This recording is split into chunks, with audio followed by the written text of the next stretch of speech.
నమస్తే ఫ్రెండ్స్, సాహితీ కళయాత్ర ఫెస్ట్ ఛానల్కి స్వాగతం. ఈరోజు మనం కుక్క కాటుపై సుప్రీం ఇచ్చిన సంచలనమైన తీర్పును తెలుసుకుందాం. కుక్క కాటుపై సుప్రీంకోర్టు విడుదల చేసినటువంటి తీర్పు. వీధి కుక్కల దాడులపై సుప్రీంకోర్టు కీలక ఆదేశాలు జారీ చేసింది. కుక్క కాటు కారణంగా మరణం లేదా గాయం జరిగితే దానికి బాధ్యత యజమానులు, రాష్ట్ర ప్రభుత్వానిదేనని స్పష్టం చేసింది.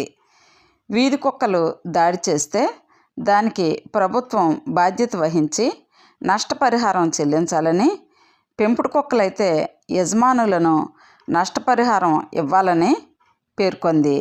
కుక్కలకు ఆహారం పెట్టాలనుకునే వారి ఇళ్లకే తీసుకెళ్లాలని సూచించింది. విన్నారు కదా మరి. అందుకే మనం సుప్రీంకోర్టు సూచనలను, ఆదేశాలను పాటిస్తూ కుక్కల పెంపకం విషయమై జాగ్రత్తగా ఉందాం. Thank you for watching. నమస్తే.